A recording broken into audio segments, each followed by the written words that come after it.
We'll do it live. Okay. No. We'll do it live. F it. Do it live. I'll write it and we'll do it live. F***ing thing sucks. Yeah.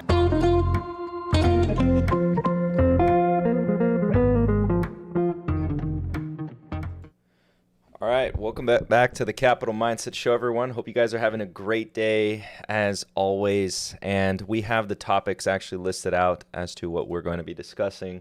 My audio should be coming in, and just to test it out, right here. Okay, so let's make sure that I can put up your comments, because that's always very important to me. So let's do the chat thing. Put it up here. Let's see if this works. All right, so then let me remove that and then restart the chat doc. No. All right, cool. I see. I don't know why it's not functioning here, but I'll figure it out. Oh, okay. It's working for this one. I guess I have to click it through there. Let me try again through here. Okay, no, it doesn't work through there, so I have to use the widget itself. All right, that's not really that bad of a deal here. So sorry for the setup. Always have to do this in the beginning. But yeah, how you guys doing? Hope everyone's doing all right. I see some questions are coming in, and I'll start answering some of those questions. So let me see. Yes, we eat around 6:30. All right. Responding to a friend in text who was like, when are we going to eat? And I was like, don't worry. All right. So, hey, what's up, Juan Valdez? McBooty, Amazon versus Amazon Rainforest. All right. Well, definitely we're talking about Amazon, the stock or the company. But all in all, I want to kind of go over the order that I have laid out for you guys. And I want to give a shout out to a channel that today is going to be doing something, I think, fantastic for YouTube Finance. And I think some of you would agree, I think. But what we're going to be eating today, if you guys were wondering, I know some of you, I guess, were wondering on that. Friday will be all you can eat wings. So that's what I'm going to be doing today. All right. Anyways, so we're going to talk about that kingdom. We're going to talk about your comment here, because there was another part that we didn't get to talk about yesterday's call. But yeah, so first things first is we're going to be discussing Amazon stock. So something I actually want to talk about, and you guys have seen my portfolio. For some reason, some people ask me sometimes, like, do I like Amazon? It's like, Amazon's been in the portfolio for a while now, and you can go through all the portfolio updates. There was one where I discussed what happened to Amazon, because Amazon used to be a larger holding within the portfolio. We didn't divorce, but I did trim my Amazon shares, and right now it's not too big, you might think, compared to something like Alphabet, but it used to be larger. And then taking a look at Amazon today, it's trading at $113.79. It's up 6.45% here today. So kind of unfortunate I'm talking about it today, but we did discuss it yesterday. But we'll probably see better times to add in. Now, this is a company that is a beast, to say the least, absolute monster, and they built so many fantastic businesses inside of it, a true spawner of sorts. So one of the things that is kind of expanding, or Amazon is expanding into very dramatically, is advertising, something that actually probably will overtake Meta in the coming years. So I think actually expected it to overtake Meta in 2024, 2023. So yeah, and the fact that they've basically built out a larger retail store than Walmart in about a decade. So that's crazy. Well, 2 decades. But the real ramp up happened in the 2010s. I think we can all agree with that. Now, going over some of the parts about Amazon, you might be saying, well, why Amazon? Your wings for breakfast? No, it's definitely not breakfast. Don't worry, I had breakfast today. Why is Tesla up 7%? I have no idea. All right, well, we'll get to those questions. Those are, I guess, the funny questions that you guys have.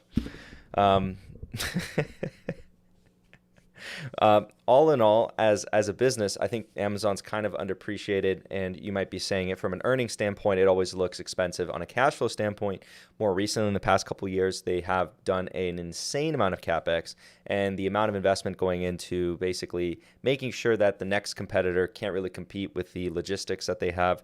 The robotics division within Amazon is really underappreciated. I'm just making this video, this little spiel, to kind of highlight it a little bit more. And if you kind of think about it from this perspective that Amazon should be judged on the cash flows, you go back a little bit, they were actually printing out an insane amount of cash flow. It's only just the last couple years or so that they basically grabbed all that cash flow and just dumped it away. So a ton of CapEx came in, and we'll see how it's not going to be forever, because they don't just do all that CapEx forever up into infinity. There's a point where that ends up stopping.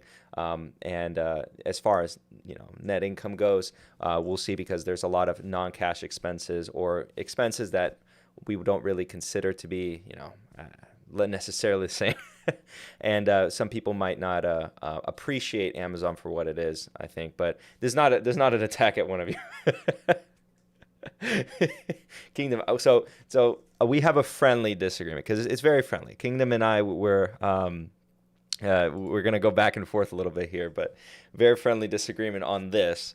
Amazon is the next General Electric. I don't believe it to be the next General Electric, simply because General Electric got involved in businesses that it had no business being in, and while Amazon is building out this ecosystem. Now, why am I bringing up Amazon? Because I'm actually looking to perhaps maybe add to my Amazon holdings at some point in the future, legitimately. Okay, and it's not going to happen anytime soon, but I'm hoping and praying that I get a really solid re-add point.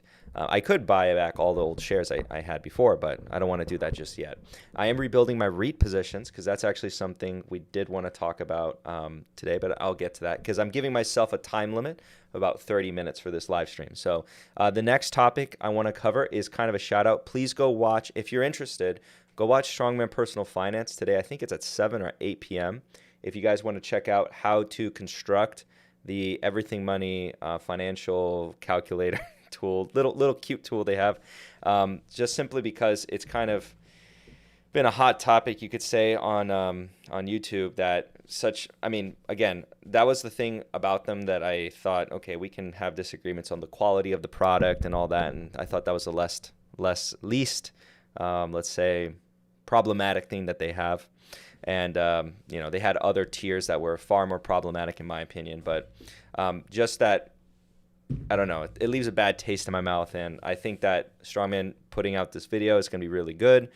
Some of the members on the community have checked over it, and it basically matches their tool basically on a one-to-one. I mean, there's so many different ways to build a DCF that not all of them are going to be created equal, and the one that they use is a very simple and basic one, and it is what it is.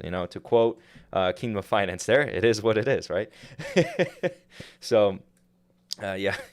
Would you consider Amazon to be a case study against the analytical value of investing like everything? Yes. Well, it's not even about that, because I would say that EM is perhaps a poor example of good analytical value, just simply because there have been moments where we've caught them, and they simply just don't understand what it is they're even looking at. They don't know how to think outside the box on just an analytical level, not just the story's separate, but they kind of fail at times when looking at specific companies. It gets just, I guess, beyond their pay grade or so to even fathom what the heck's going on with the company, while the answer is maybe even quite simple. It's not even a complicated answer. It's a simpler answer, and it kind of stumbles them a bit. So it is what it is, right?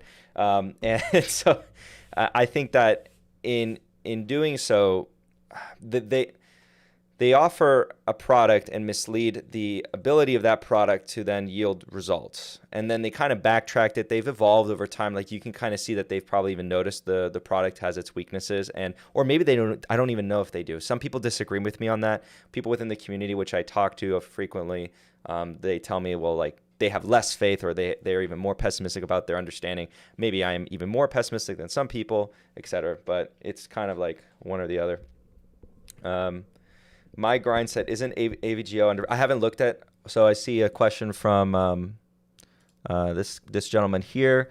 My grind set isn't AVGO very undervalued. I have no idea, because I haven't looked at it, so I can't tell you, like, just off the cuff. I mean, we can bring it up. Let's go ahead and bring it up. Why not? Let's talk about it. But that's all I can give you, just like a conversation about it. So AVGO, Broadcom, trading at $435. Massive semiconductor player, trading at a PE of 18.96, just preliminary look, dividend yield 3.77. So I'm making my bet on Qualcomm personally right now. I'm just building my position, and AMD. I'm finally building my position on AMD, or have been, I guess, now for a while. It's not like new news today, but for you guys know from the portfolio update. And so I can't really, if I tell you an opinion right now on Broadcom, it's going to be, not a good opinion, I guess. But I'd imagine. Oh yeah, I forgot they're actually buying VMware. I forgot. So they're one of the other names that I know of off the top of my head that are serial acquirers. So the ones that come to mind, like GPN, AVGO, Roper Technologies, Constellation Software, it's companies like that. Those are all like serial acquirers, always acquiring new businesses and tucking it in. Hopefully they're tucking acquisitions and not empire building, but yeah. So I'd have to take a look. It is more, it's fallen, but I don't know. I think that this would actually propose a good video idea. I think it would warrant some investigation, and then I will do, because I don't think I have a Broadcom video, and I like to do stocks that I don't have videos about. Because if you guys notice, I don't like to redo videos, because in reality, my personal opinion, I don't know if you guys agree with this or not, but I want to try my best to do videos that have a longer lifespan than most. So sometimes, unless something big changes, then I might do a new video on it. But I'll do a video on a stock and I won't cover it for a while. And I actually went out of my way. Remember, for those of you who've been watching the channel for a long time, I was talking to you guys this morning in the Discord that I haven't done an Alibaba video, crapping on the stock in a long time now. And it probably would have been really advantageous for the channel's growth to attack it while it was down. Because back in the early days of the channel, we were attacking Alibaba, but we were against Alibaba and other Chinese VIEs, while a lot of YouTube was very positive on them. And then as they were going down, I made a video saying I wasn't going to do it anymore. And to my credit, I'll give myself this credit, I haven't done any videos, and it would have been easy to kind of just dog on it while it was down. And in the last video I made about Alibaba, I said I would not dog on the stock unless it was recovered, because I believe that the reasons why it's currently down is not the reasons why I'm pessimistic on it. So it's disingenuous. But anyways, so that's a little spiel there, but maybe I changed my mind and dog on Alibaba. I don't know. I'll give myself the leeway there. I think I deserve I've been itching to make one. So okay, some questions coming in. Broadcom. So yeah, questions more. Okay, so I'm going to do a video on Broadcom. All right, I'm going to do a video on Broadcom. I see some people saying that their opinion is that Broadcom is a good company. I would agree off of the surface opinion that I would agree with you, but I have to delve deeper to kind of justify my opinion on it. But yeah, on the surface, I think so. Paul's cringe. Anyone see his post where we tour colleges? Yeah, I saw that. Evergreen videos. Okay, let me just make sure I don't go into it. So I covered Strongman's video. So go ahead and take a look at that if you're interested in that. You'll be able to get an Everything Money tool. I don't even want to call it the Everything Money tool. It's the one that they've elected to use, but it's a very, very basic one that anyone in a university would learn how to build. In, I think, your first finance class, by the way. You should be learning that in your first finance class, not in your advanced topics. In your advanced topics, you should be, getting a little bit more, let's say, intimate with financial modeling, but as far as your basic finance class, that should be what you're going to be doing with that. And you can use an Excel, Google Sheets. It really doesn't matter. That's all the one that they use. But anyways, so yeah, check that out. But just be very cautious about using such a tool as like your end all be all, because then you're going to have just as good results as they do. And that's, I think, the point that Chris is going to try to emulate to you guys, or try to explain to you guys.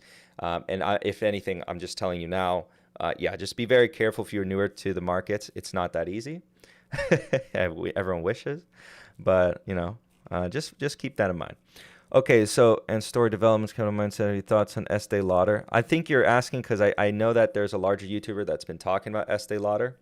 So we did talk about Estee Lauder in the group, and conclusion is there are other high-end retail companies with strong brands that are actually trading a bit better right now.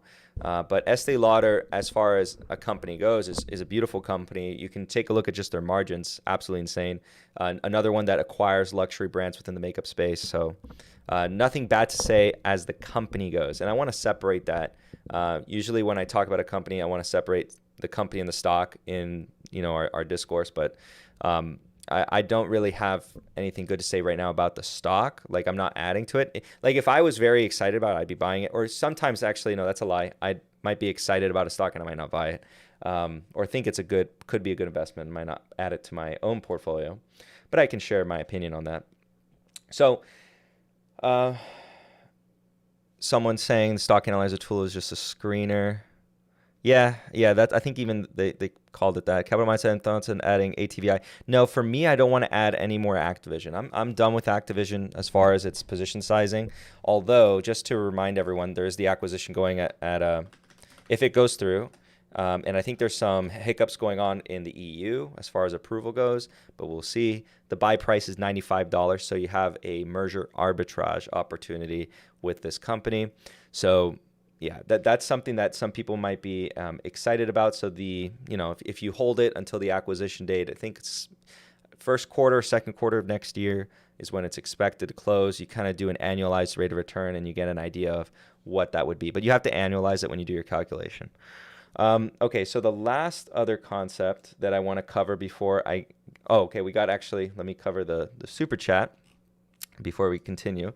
I don't have a bump, but is it simple to form a basic DCF? Different DCFs for different companies, PE ratio valuations, EBITDA valuations, DCFs, different exit multiples. EM is a generic scanner. Oh, yes, this is a comment, not a question. Yes, so yes, thank you, Juan Valles, for the super chat and highlighting your comments for everyone to see. So yes, it is simple to build a discounted cash flow model. It is not a complicated topic, and it's not really gatekeeped at all either, by the way. There's plenty of videos that do explain how to do one, at least a basic one. Now, they go from very basic to extremely complicated. Now, extremely complicated ones might account for many different factors at the same time and give you a little bit more flexibility and customization on certain things that you want to see. So if you guys have seen like the one I use for myself, it's just for me. I've made it so that it does a lot of things that I would have already think of to adjust for certain things automatically. And it took a lot of work, and it's been a lot of work for years, actually, kind of building that out. So it does things for me automatically that I would normally have to do depending on what kind of company I'm looking at. And so it can switch over to, focusing on REITs. It can switch over to banks, insurance companies, and it kind of reads out what the company is and then changes. And I've programmed it to change how it treats every single type of company. And then if there's a new one that I kind of discovered that I need to make new adjustments to, I go and I try to figure out, and that's like the fun part, trying to figure out how I want to basically automate that change process. So it can do that on its own. But anyways, that's basically just one comment. Yeah, it is simple, and I hope that everyone enjoys that video. And it's something that I was either planning on doing, but good that Strongman's doing. So since he's doing it, I'm not going to do it. But if you guys want me to do it, we'll do it anyways. And I'll show you guys how to like set it up, the same exact thing, because it's really simple. It really is. I promise you guys, it is as simple as you can make it. That's the version that they use. They use literally the version from the first basic finance class. But do it anyways. Okay, I mean, sure. So why not? More information, better. It's free. Advertising, but free still. Do you have any thoughts on investing in water? Oh yeah, water stocks. So like water utility stocks, like American Water Corporation. So it's been a while since I've looked at those. Actually, say like a couple months. Wait, I didn't want to skip over any questions by accident, but I saved you from Baba. All right, no problem. Yeah, so you're from the olden days, or maybe you watched my video after the fact, but you're from the olden days. Because I should probably still do Baba videos, but I wanted to wait until they're up again. I did want to wait, okay? Just because anyone can kick a stock while it's down, I think it's harder to do so when it's up. And I still think that the Western market, doesn't have the same concerns I do, which is again one of the reasons why I stopped. Just because I'd be disingenuous saying that it's down because of the reasons I stated. No, it's not. It's not down because of that, unfortunately. But it is what it is. Capital Mindset thoughts on ASML. I don't have any thoughts on ASML right now. but people in the community don't seem to like that one. We've talked about it on different calls. People have written write-ups, yeah. So for those who don't know, in the Deluxe Discord, we do write-ups and stuff, and so in there we've talked about ASML, or people have been sharing their opinions, those who have experience in the field, and so far it's not all rosy. Now there are some members who do actually like it, but I haven't delved deep enough to provide a good opinion on ASML. So if you see I skip over like a stock opinion, it's because I feel like if I just tell you an opinion, it's not going to be up to what I think is good. Okay, so nothing personal there, but Everything Money, DCF software, do it. Okay, people are saying do it. You can poop on other Chinese stocks. I can't. No, because they all go hand in hand. The reason why, the original reason why the videos were focused on Alibaba wasn't because I just hated Alibaba in general. It was because the problem, most people on YouTube, the goal of those videos was to draw awareness to the issue, and Alibaba was the most popular one. Even though it wasn't the largest stock, it was the most popular VIE Chinese stock that people were buying. And so if the goal was to draw as much attention to the issue as possible, and the channel was tiny, but those videos did get sometimes decent views, but they were pretty boring and pretty long. Sometimes we went over like court cases, etc., and kind of explaining some of the nuances of what has happened in the past, trying to remind the audience or whoever wanted to watch what's happened, what's the precedent, etc., how it's a little bit more common than it looks, and why it's maybe a little bit too dangerous or for my liking. All that was, surrounding Alibaba because it was the most popular one, and because also Alibaba has a ton of scandals that everyone forgot about. Everyone has those short memories with that stuff. But have you looked at Bax or BSX? No, I have not. Oh, Baxter International, actually. No, Baxter International, we did actually talk about, I think, on the call on Sunday. But other than that, I don't have a video on Baxter International. Now, Baxter International, very slow growing. We actually did talk about in the 7-hour healthcare call. That one was for anyone could have joined. And yeah, we did talk about that one and another small medical equipment manufacturer, but not BSX. We haven't looked at BSX, but Baxter International, yes. And my quick opinion on Baxter: very low growth, very mature business. It's not gonna die anytime soon, but I don't think it's gonna outperform the market unless you're getting it at the right price where the market's basically just throwing it away. So that PE ratio, I know off the bat, is a bit misleading because I have enough of a memory to remember when, about a couple years ago, it was trading at a much lower PE. So that's probably some one-time expenses going on there. Maybe some write-downs are going on. But you can see some of the other companies that are within the sector. I think Google's, a decent job right here actually at showing us all. I've had a request, so I'm going to do it because I don't have a video on it. ISRG, their earnings are coming up, I believe, and I'm going to try to do like a coverage of their earnings. But ISRG has been an absolute monster performer. If we actually take a look at that over the past like 5 years and beyond. So it actually has just eked out over the market. It is down a lot, but even with it being down so much, it's outperformed the market, and it's absolutely monster returns lately. My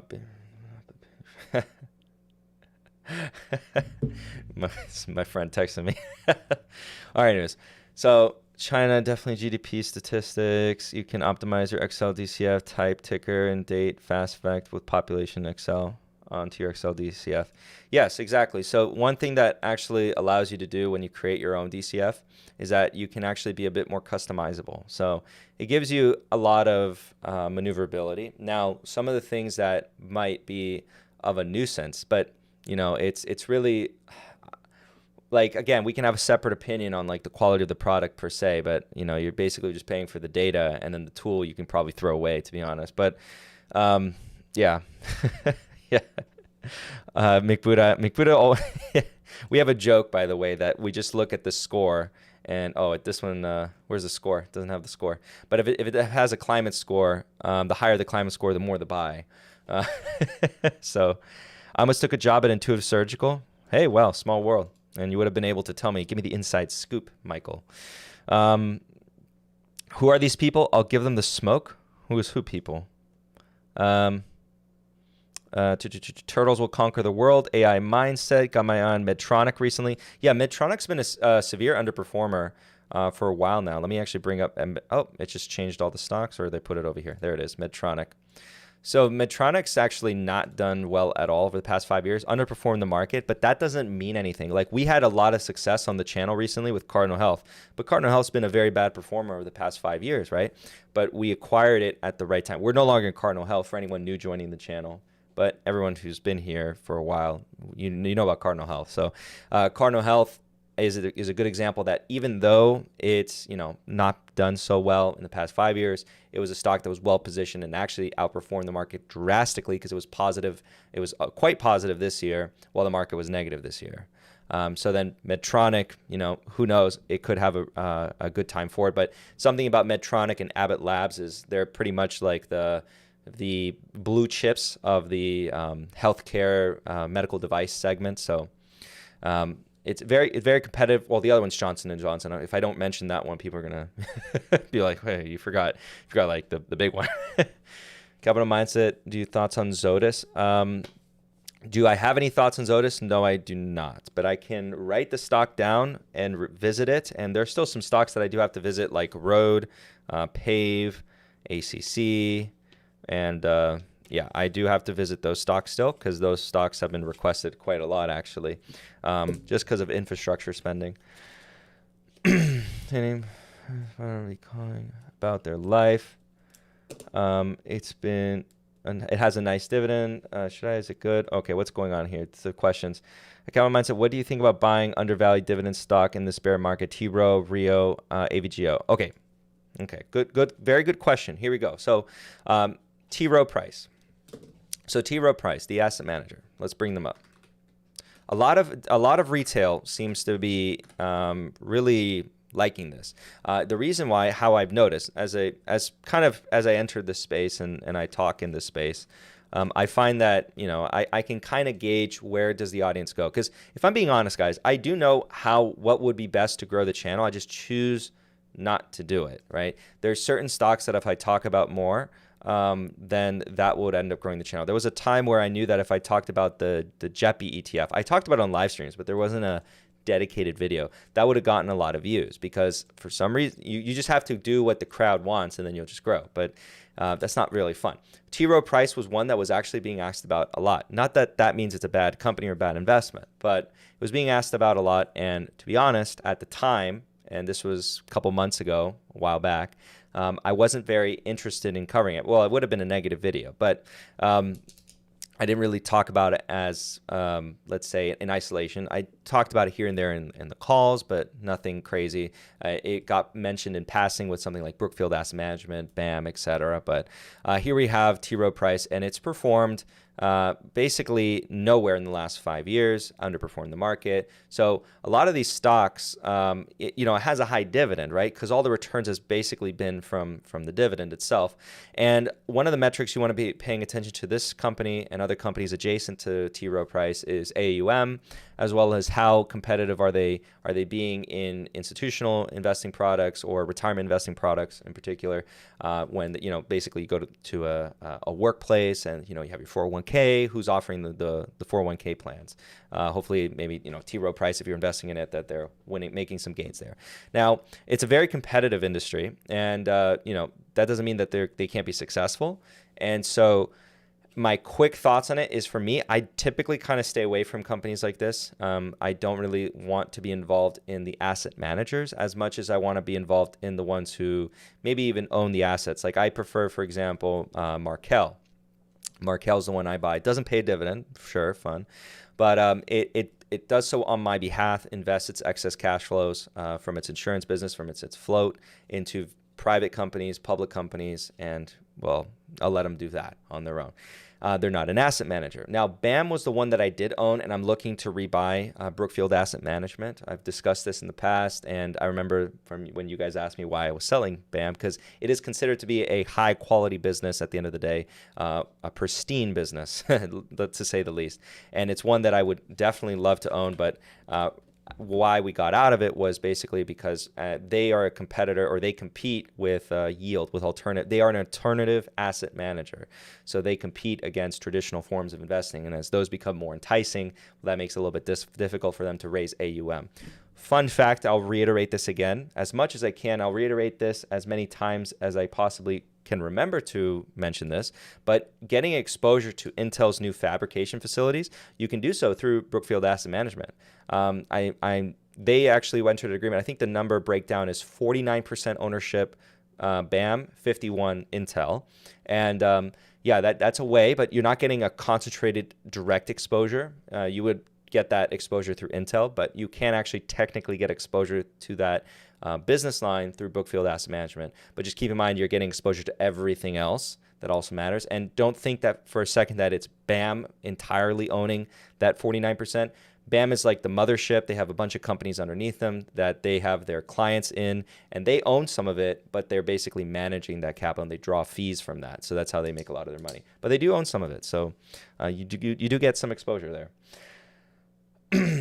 Okay, so let's go here. Oh my gosh, we had the spammer, the spam come in. The spam just loves my channel. I don't know why.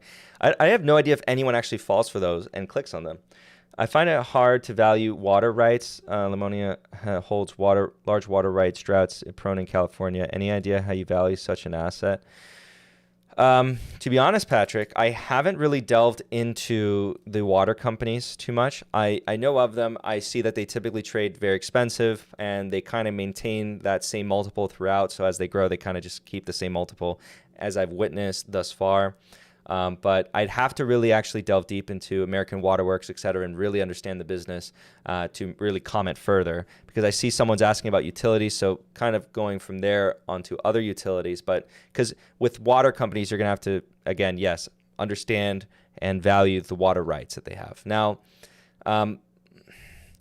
I'd say I've only had it in conversation or talked about it in conversation, but from my understanding quickly about them is that it's not really that scary. Like, you'd have to pay attention, because that would be a big deal if something were to change there, but that's not really likely. The utility companies as a whole, going over someone else's question that kind of connects with your question, is you want to make sure they have to, there's a lot of capital intense investment necessary in the utility sector, of course, to maintain that infrastructure. So we want to make sure that the companies are making the necessary investment. And what I want to try to see is that they're not being there's a balance to be had in their cost of capital approach. How many shares are they issuing versus how much debt are they issuing, and are they not taking on too much leverage? But leverage is going to be name of the game. Like, they're going to have a lot of leverage. So just keep that in mind, and be wary, or be aware that they're maybe going to dilute you or be a serial diluter over time, just hopefully not that much. But as far as the stability of their cash flows, should be probably amongst the most stable. There's going to be typically a small premium over the market for most of them. One that I think of that's like the fastest growing utility is NextEra Energy, NEE. If you guys didn't know this existed, here you go. Not saying it's a buy. When I bring up a stock, it's not because I think it's a buy or anything like that, but just like trying to bring up stocks that maybe brings attention to them that you maybe don't know they even exist.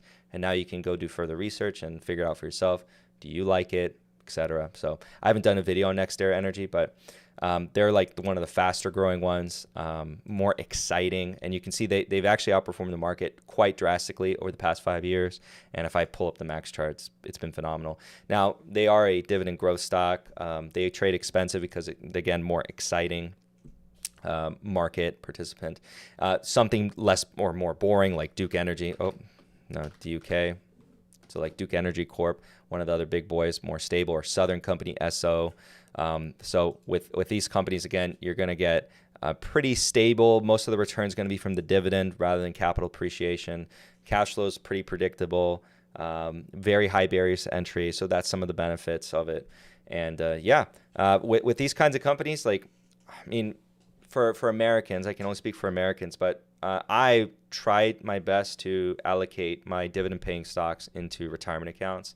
And then I try, like, it's not like, oh, I have to, but if I can't help it, I try to put them in there. And then my non-dividend paying stocks, I'll put them anywhere basically. But there are some non-dividend paying stocks in my retirement account, but right now I'm trying to rebuild my REITs, which will basically all be going into my Roth IRA, just because I'm going to take advantage, because that was one of the topics of today, me rebuilding my REITs. And again, just to update everyone, if you haven't seen yet, because I've been getting a lot of comments on the MPW video, but I don't expect everyone to watch every video, of course, but I've been getting a lot of comments on the MPW video. Like there was one individual, I don't know if you're watching or you watched this after the fact, you thought I was short. This person thought I was short MPW, and that's why I had a negative video on it. No, that would be silly. I can have a negative opinion on a stock and not be short the stock. So, and in fact, actually, it's the reverse. I have a long speculative holding, but I can be negative on a position that I'm speculative long on, because it's all about trying to present my honest opinion on said stock. And I think there are risks with MPW, but I have a speculative long position. Now, the ones that I'm actually seriously trying to build out is stuff like realty income, and I'm rebuilding, because I used to have a decent size in realty income, trying to get my realty income position back.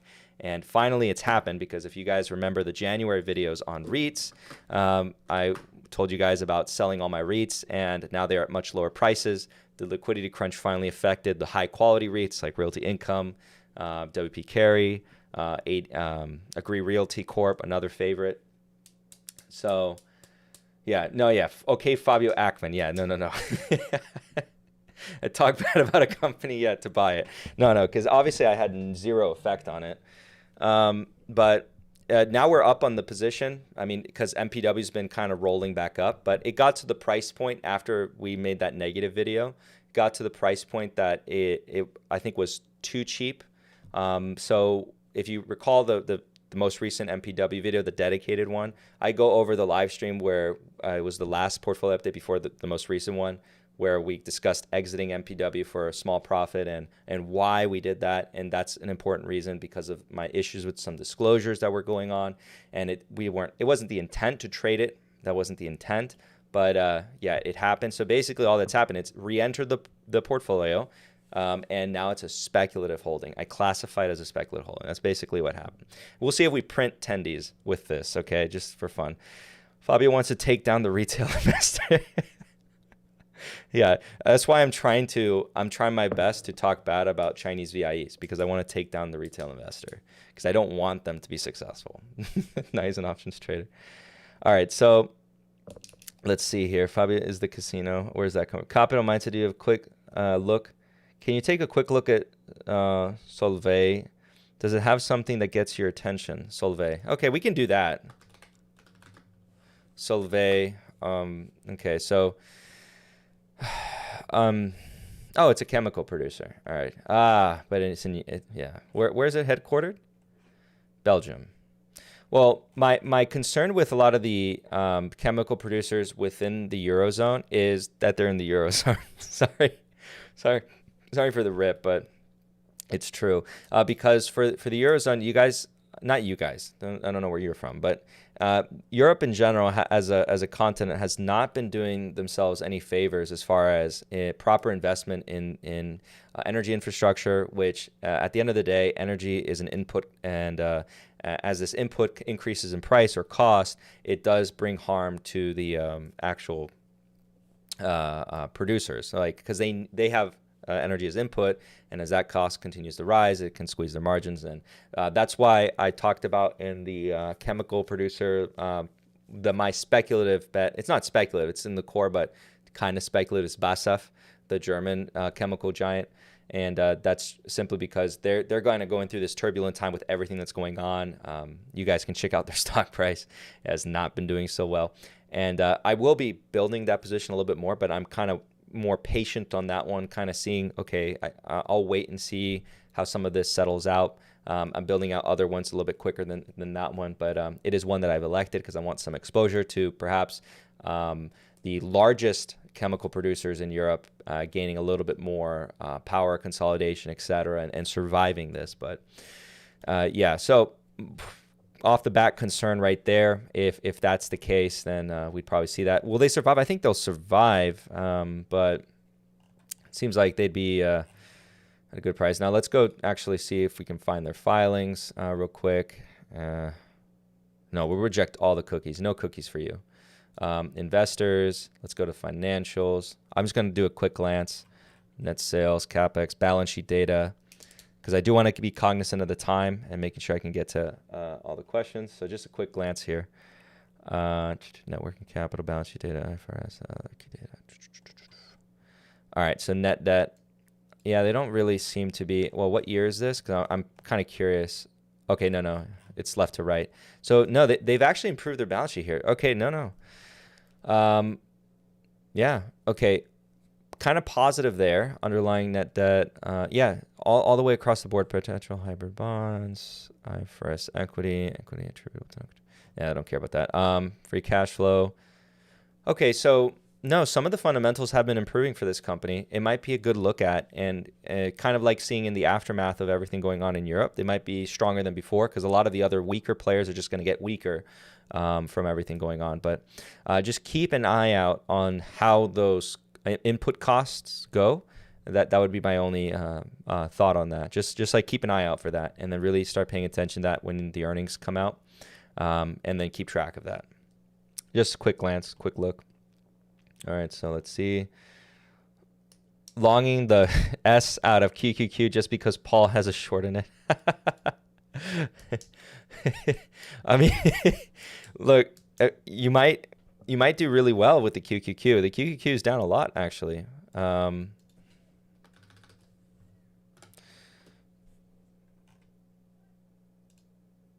Yeah, I mean, it's down a lot, like year to date. I think, yeah, year to date's down 32.94%. So, yeah, probably do good. Fabio buying realty income. Who's the boomer now? No. Like, don't get me wrong. I love me some realty income. Are you kidding me? Because, by the way, so this is again more repeating points, but I think these points are really important. And it's not really it's not tax advice, but it's a tax fact. So when you have dividends from a REIT, they're classified as ordinary income. It's not dividend income like you would get from another C Corp. But REIT is a pass-through entity. So when I hold it in my retirement account, it doesn't count as my income. So that's beneficial to me. And the REIT as an entity doesn't pay taxes on the corporate level, which is nice. So there's no taxes at any point. And basically when I reinvest it, all that money is basically just reinvesting.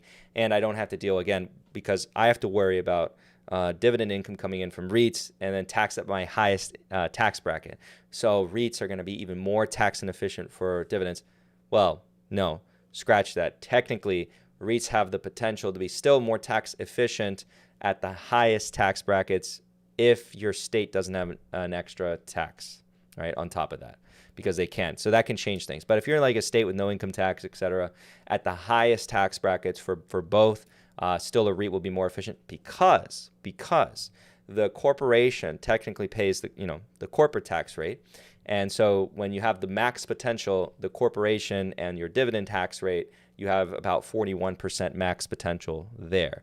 So just, yeah. And then with the REIT, you have just basically the maximum amount for your federal income tax. So so technically, yeah, it's still a REIT can be more efficient. But it's just best practice for me, for my situation, that REITs go solely in the retirement accounts, then that doesn't get taxed, gets reinvested, et cetera. No taxes along the whole pipeline, and we're good to go. MLPs, I do not, by the way. More on that in another video, I guess. I don't want to get into that. Okay, so more questions came in. But yeah, U.S. sanctions on Chinese semiconductors, decapacity industry experts say. Yeah, but I'll be buying semis into this, but building it out. Do you like FND? We'll take a look at FND. FND, let's see. Floor Decker Holdings. Okay, Floor Decker Holdings. So, American specialty retailer. Oh, okay, so it's, oh, wait. Some subscribers have asked me about this company in the past. So this is like a home renovation. I haven't been to one down here. They don't really have one close to me. So, but yeah, one day I probably will be here when I do some sort of home improvement projects, perhaps. But yeah, would be interesting. So actually, I'm gonna do a video on this one because it's probably not talked about a lot on YouTube, and I like those kinds of companies. Okay, so FND. And I have, by the way, again, I'm going to do my next videos. I'm going to try to do road, pave as another stock in that sector, and then I'll do FND. How about that? Because I like those ones. Okay, so EQC over O, huh? What is EQC again? What is EQC? What is EQC? Where did you get EQC, by the way? Who told you about EQC? No, but anyways, so I won't talk too much about EQC, but EQC is one I have been talking about in the calls. I don't know if you heard it from me by chance, or from my live streams. That's what I'm kind of hinting at. But yeah, I will. I'll be looking at EQC. Basically is a REIT in an interesting position. So if you think cap rates are going to rise, EQC actually might do well because they're sitting on an absolute crazy amount of cash. Granite is far superior to Realty Income. Well, Granite is more like a PLD. So Granite and PLD probably compete more than Realty Income. I wouldn't consider them competitors necessarily. But Granite's a solid REIT. And Kingdom, honestly, Granite is at the proper size where you can still get pretty good returns over time. So there's actually, I forget the name of the study, but there's a study done on REITs basically saying that there's like a sweet spot for market cap size, for credit rating, etc. So, well, basically you want the highest credit rating possible. You want, it even benefits it the more expensive it's trading. So if you buy a stock, REIT stock, and then later it's trading more expensive, the business as a whole actually is probably going to do even better. It's going to grow faster because it's going to get easier access to capital than their competitors, which gives them access to better and better deals, etc. So they can make the numbers work more. So it's kind of like a rolling or a snowball effect, so to speak. So Paul Short, swallow. Paul Long, throw up. I don't know. Capital Mindset. Did you decide if you're dumping Warner Bros. Discovery? I'm thinking about just holding Warner Bros. Discovery. It's small enough that I'm just going to keep an eye on it for now. But I don't want to increase too much my exposure to streaming because you can see how big Netflix has become. Netflix has actually become a decently sized position. It's grown to a decent size. So I just want to make sure that I don't have too much exposure. And then there is an overlap happening with Netflix actually getting into ad tech. So I want to be a little bit more cautious. I still want to make sure I build out my bank positions and also my REIT positions. And, it's been a while since the REITs have been in there. So I'm excited to bring those back. And, there was a question I saw about Rio Tinto, and I forgot to answer that one. But Rio Tinto, another one that retail's kind of flocking to. Copper prices, I think they've come down. And I'm happy that you're actually asking about Rio Tinto now, because Rio Tinto was being talked about early this year, and BHP and all the material stocks, and that's when we were exiting those. So, it might be a good look to get back into them. I don't know, but it's now different from where it was before. The concern is how much demand destruction will the world experience via basically higher prices is the cure to higher prices via demand destruction. But anyways, I like Bubbles. Read your comment wrong. I like Road 2. Bubbleson is bullish on them. I love how his name is just becoming Bubbleson. And it wasn't me. Like, that's the thing. So it wasn't. It literally was not me who made up that name, right? But it was the community who did. So. So I like Road 2. Bubbleson is bullish on them because they have butchers in every restaurant. Because they have butchers in every restaurant? Oh, you mean Roadhouse? No, you're talking about Texas Roadhouse. No, we're talking about the other company. There's a company called Road, but yeah. Pave, you have to check them out. Yeah, check them out too. Also, check out NRT. Good play. Oh, what's it called?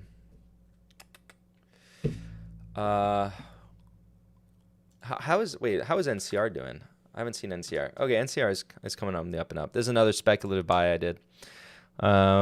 Still trading in the US though. Don't Stag has real estate contract with Amazon? I think so, and also Prologis, but Netflix is nearly as big as your Goog position in your portfolio. I know, but it's grown there. If anything, I was going to trim it, but. Thoughts on Meta. So Meta is the one I'm actually really interested in buying a lot more. New capital that's coming in. So yeah, it's one of the ones I'm interested in building out further at these prices. So Bubblesome, my troublesome. Kevin Mine said, not sure if you saw my question on Discord about GPN, about how online competition is increasingly eating their lunch. Might be easier to answer this live other than in text format. So right now, Alex, because I did see your question, I was actually going to talk about it in like the next call or something, like public call we did on Discord, something like that. But the quick answer, because I am running out of time, because I gave myself a 30-minute, and I think I'm already above the 30 minutes. Yeah, I'm at 51 minutes. Wow. I literally said I'm only going to be on here for 30 minutes, but 51-minute long live stream. See, that's how these things get carried away. But quick answer is I'm not too concerned. It's always been a competitive marketplace. I think all in all, they're still expected to grow. It's just Fintech is going to be a very difficult business in general. There's always going to be a race to the bottom. That's for sure. And the real power still lies in the banking institutions. So yes, Fintech is not there's a point where they're going to achieve scale and surpass that, but it is going to be a problem that we have to pay attention to. So yeah, so that's why position sizing is going to be important and margin of safety is going to be important. So if you were buying GPN at 200, my only response to you would be, what were you doing? What were you doing? Like, well, why are you doing that? But now we're at obviously a different circumstance, and I liked it at the current price. Doesn't mean you should like it, but I liked it. I think that it kind of is at a good point where I think I wanted to take an exposure to it, but I could be wrong on it. Okay. So there's always that possibility. It could be that, competition is eating their lunch too much, and I'm gonna take a loss on that. It could happen. But that's why we limit our position sizing. So, but good question. I will address it a little bit more detail on like a call if you hop on. I'll wait for your specific username. If you hop on, we'll have a discussion about it. So, because and I know enough of you that I know all your names now. Thoughts on your time limits are meaningless. This is a 24-hour. No, McBudo, I gotta go.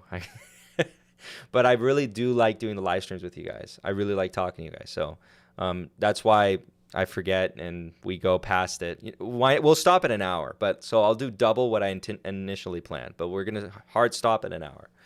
So TXRH is the middle of the road stock. Texas Roadhouse. Not sure why Bosun took a low road and made it. Yeah, no, I know who you are, Alex. Don't worry. No. I have a good memory enough to kind of keep track of everyone, but I notice a lot of your names and you guys. I see you in the community.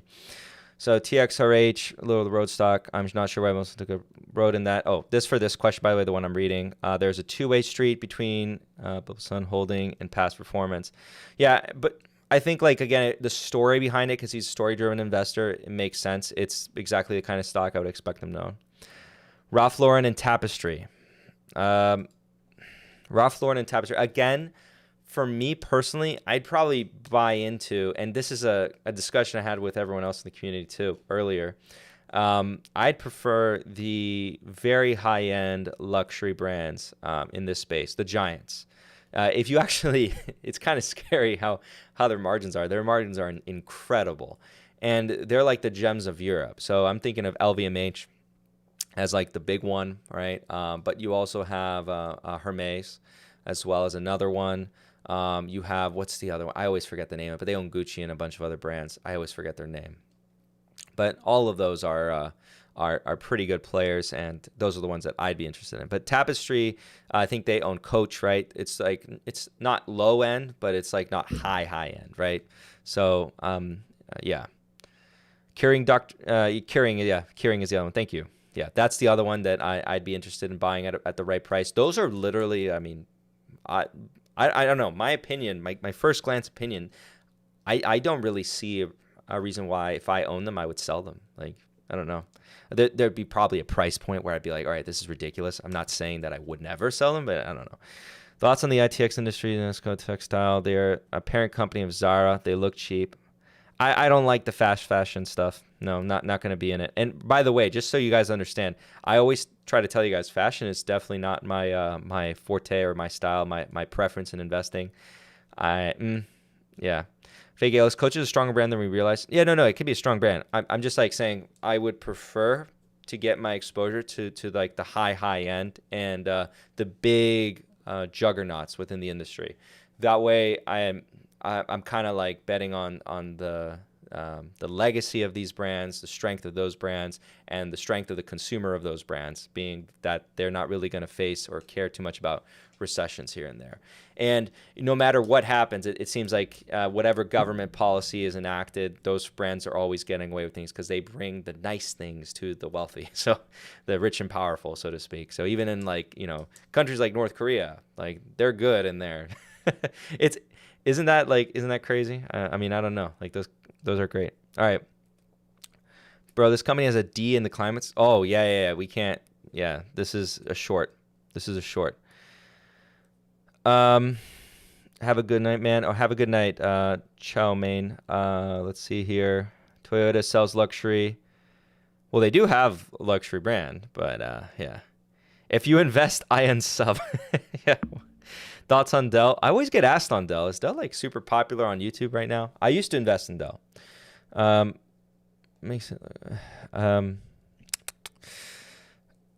LVMH is stupid. It won't drop. Yeah, I know. It's dumb. Oh, swag piggity fig. So awesome. Like that's actually how before YouTube, I was actually more like that. And I think that's actually the way to go. So Fabio, I just checked the market after a few days and it rallied hard today. Does something happen or is this a standard bear market rally? Nothing really has happened. Anyone pretending to know exactly what caused it to rally today has no idea. Like they're just kind of saying it. It could be a good YouTube video. I could do it for the clicks, right, guys? I could just make a video saying this is why the market rallied. Talk out of my butt for like, you know, I don't know, 10 minutes and then just farm views, I guess. But no. In reality, no, no idea. Do I care why it rallied? No, I don't. I don't really care. And I'm just happy doing what I'm doing. And personally, honestly, you should just do that. Everyone should do that, by the way. Like if you're investing in the markets, don't look at it every day. Just like try your best not to do that. Or at the very least, don't look at your positions every day. All right. Just don't look at it. Just maybe you can look at a new position or a new stock and then just look at that, see what that one's doing. But don't look at don't worry yourself too much. Okay, putting my retirement savings, shorting NCR. If I go homeless, I'm camping in front of Fabio. I don't think they'd let you camp in front of me, but yeah. But don't do that. Well, you're a subscriber. We could definitely hang out. I'll see what happens. I haven't seen anything on Dell. It looks like it could be a value trap. I own Dell only for the VMware investment they had. I'm repeating the story because I don't know if you're probably new. I haven't seen your name around, so I'll tell you the old story. I used to own Dell a while ago, and I did really well on it, but I owned it specifically only for its VMware holding. Where you did basically a calculation back then, or you did your own analysis, you would have kind of come with the same conclusion as I did. But I determined that the value in VMware was that it was greater than the entirety of the company of Dell. And so I was basically thinking, okay, I'm getting Dell Enterprise for basically free, and then VMware stacked on top of that, which I thought was a good proposition. So I invested a decent chunk of my capital into Dell. And it took a while for the thesis to play out, but I'm very happy with it. Dell, I think now is a different story altogether because you're basically having to analyze the entirety of Dell Enterprise, which is similar to like HBQ. And of course, like thinking about like Dell laptops, but that part of their business is not that important. How is your Blockbuster position? Oh, maybe I should get a Blockbuster position. Is Blockbuster? Yeah, they're probably still like OTC or something like that. But Aramco is not a VT. Well, VT doesn't actually have all the holdings in the world. I know I just passed an hour, but we'll finish off this question. Yeah, VT doesn't have actually all the holdings in the world. There are some stocks it doesn't have exposure to. So yeah, there's that. Oh, you skipped my ticker. What was your ticker, Luis? I didn't mean to. Give me your ticker. I'll give you the chance. Give me the ticker. Oh, yes, yes. So Christopher, yes, you do have to pass an interview. So the Discord is because I'm trying to cultivate a community around it. And so it's not to grow just to grow. I don't really care about the growth. I want it to grow sustainably, and then you don't have to like bring like a specific skill to. I don't want people to be intimidated by it. But if for example there's people inside that vouch for you, you might actually already see that you passed without an interview. So that's one way that actually gets through. But yeah, that's yeah. Just at the ask for the interview at the moderators, etc. They'll give you the role for interview. They'll put you in the room, and then when you're ready, just at the moderators again, and they can interview you, and yeah, you'll be in. And it's to their discretion. So whoever ends up interviewing you, I have zero power over their decision. That's how I've kept it. But it shouldn't be too bad. It's not like a crazy interview. So, well, I don't know what they do, but at what price point would you buy a starting position of? I don't know. I'd have to do an analysis on it, but I don't think it's that far away anymore. But are there any plays you're making based off of Biden's recent semis ban on China? No, not particularly in favor of that. What am I saying? Not that I'm in favor or not in favor of the ban itself. I'm not making any play specifically off the back of that decision. No, I'm building out my 2 semi plays, and I might be building out or buying more of one of my small semi plays, CRUS. But yeah, so it is an audio interview, Christopher Burke. At some times, depending on the interviewer's, it's to the interviewer's discretion. Whoever ends up interviewing, it could be text, could be video, voice chat. Good question, but yes, because I know there's like a several part process. There's one that doesn't allow the bots to go through. All right, so I know I get this question asked a lot, so I'll kind of go over this. So when you enter the Discord has a free version too. Okay, so it is free to join, and then there is a paid tier, but you don't have to join that. You can just join the free one. And so if you want to join at all, you have to go and get in, and you answer some 3 questions. Once the 3 questions are there, that's only to filter out bots. All right, very simple, very, very easy. Then there's a second part where it goes over a more, let's say, strenuous process so that you can enter the platform and start talking to the other members. You don't have, like, it's not going to be like, okay, show me your returns, etc., blah, blah, blah. It's not going to be like that, but it's more like questions. It could be about I've kind of given the directive to the people who do the interview. It could be like personality questions, literally about anything. And supposed to gauge like the character of the person, and then you'd be in. And then you're in, you'd get the bronze role, etc., and you'll be able to see everything. And from there, then you can decide what to do, and you'll see how it is actually very active. You can ask people, I mean, in the chat, whoever wants to vouch for it, because people have been in financial education's Discord, and not trying to hype it up too much because I don't want to, I don't have a video. I don't even talk about the Discord really ever, but so you're asking about it, so that's the only reason I'm talking about it. So don't feel pressured if anyone wants to talk good about the Discord, but yeah, because I see Joneston just said something good, but yeah, that's all I'll say. All right, so the stream isn't going past 30 minutes. Stream is going past. Yeah, I know it's crazy. I just like I just like streaming. I don't know. It's more than well, yeah, and Kingdom of Finance is making a point here, and I think it's because we're cultivating a group of people that all like to think, not think the same way, but have the same passion. And there's actually a lot of disagreement that's expressed. I mean, in the last call, Kingdom and I had a disagreement. Well, it is Kingdom, me, and Dan. We all had a disagreement on a stock. We went back and forth on that. So yeah, it's I'm at my job. Have fun. Oh gosh, yeah. So yeah, just do that, and then you'll be able to get in. I have no idea why these things come in here. It's like, does anyone really fall for these? It's not even like, it's like such a weird, yeah, I know, bot alert. It's such a weird thing. So best adult dating sites. Like, what the hell is this? Shed on light on some plays off of refueling SPR. Hard to tell What do with oil right now?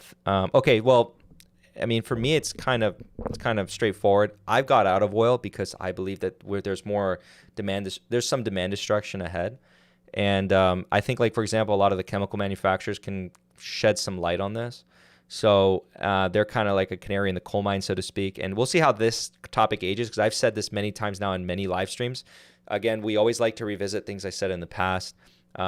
Things I said in the Wells Fargo earnings about real estate seems to be happening. We're going to see what happens with this, but I do believe like some of the chemical manufacturers, canaries in the coal mine for the energy sector as a whole. We got out of energy. We made a lot of money. We're happy with that. But there was a bit of a chronic underinvestment in energy infrastructure around the West in general, or globally actually. And so I think that's why Buffett, for example, is investing a lot in energy right now, because, medium short term is something else than for the next 5-10 years. But yeah. Capital Mind says your Discord discussions Euro time friendly. So there are some Euro members within here, and basically, actually, when I do the demographics, I think we're at 50 or almost 50-50, but we're pretty almost close to half and half Euro and United States. So some of the Euro members do actually have moved to the United States, so okay, or North America in general, but yeah, for the most part, they tend to be. And the calls themselves are recorded. Well, there's two different kinds of calls. There's the calls that are like more casual, and it could be anything from like hanging out and stuff and talking and answering questions or talking about whatever. And it's for also other members to kind of interact with each other and, connect, make great connections. Who knows what happens from it. And, you can learn different topics from people who, again, work in other fields. And we had some interesting discussions with the healthcare call. It was like 7 hours long. That one was in the general discussions. And then there's this every Sunday I do a call for as well. And those are recorded. But yeah, even if they're not Euro friendly, they're recorded. I don't think the time on those is necessarily Euro friendly. Well, I don't know. 12:15 p.m. is, I think that's it. That's kind of Euro friendly. But anyways. I know it can't go that long before they have to go to bed. All right, so bottler, you were Capital Mind said, do you have any thoughts on Alyssa? Euros are so screwed. Yeah, you can imagine being Euro poor. LMJK, we love all. Euro going to be worth less than Indian rupee EU. Okay, yeah. The 12:15 one is apparently 6 p.m. in Europe, so it's fine. Yeah, because that's 6 hour difference. That makes sense. Yeah, that's the one that happens on Sundays. The ones that's more casual, because it's going to be during the weekdays, is not Euro friendly. Yeah, McBuddha can attest to that. But I've found myself more often than not staying up talking to new people, because more people will join and then other people will leave and then more people will join. I found myself staying on there for like 12 hours one time. It was bad. And then McBuddha here, he literally went to bed. And then he slept, and he woke up, and he came back on. It was bad. I don't like doing that. But the thing is, it's like, if you get me talking, I'll keep talking to newer people. And I don't know, I just get like second wins every time. And it got worse because I got even more comfortable chair. So it's bad. It's really bad. Anyway, so you guys have any last questions? Because all the questions basically just turn into Discord questions. Yeah, no, it's terrible. Yeah, it's like he went to bed, he woke up, I was still on, and he talked again. Prime Minister of Portugal said that there won't be a recession here, so I'm feeling pretty confident. Oh, well, that's great. I mean, if that happens. It's 10:37 p.m. in Portugal right now. Yeah, so this is like a less friendly one. I used to be able to do them. How do you like the steel case? I got one myself. I love this. Yeah, no, it's fantastic. Very comfortable. Probably might even do a review. So yeah, this is the Steelcase Leap V2 for everyone wondering. And no, it's definitely a good investment, especially if you work from home a lot. Definitely recommend that investment on your back health. And yeah, Steelcase Leap V2, standing desk, you're good to go. You got everything you need. And they'll last you forever. 12-year warranty on this guy. Yeah, I know. Bond market has been going crazy, Alex. Like, that's something we've been talking about a lot. Bond market's been insane. I mean, dollar shortage galore in some markets. Yeah, it's insane. So there's going to be, no, we're not doing the 24-hour stream unless it's a Saturday. We're going to do one, but in the future, not until I'm done with everything. What's your reason why your time limit is pointless? Yeah, I know. This is bad. All right, you guys keep bringing up new concepts or new topics. So, last minute questions. Otherwise, I'll close off the stream. Capital Mindset, would you like to would like to join the Discord and support the channel? So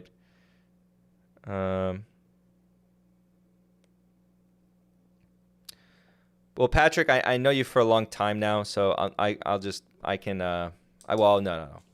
Your interview you'll definitely pass the interview. I'll tell you that. Miguel Ramos. But I don't want you to feel compelled for the paid version of the Discord. Only do so if you want to. I do try to provide new things to it.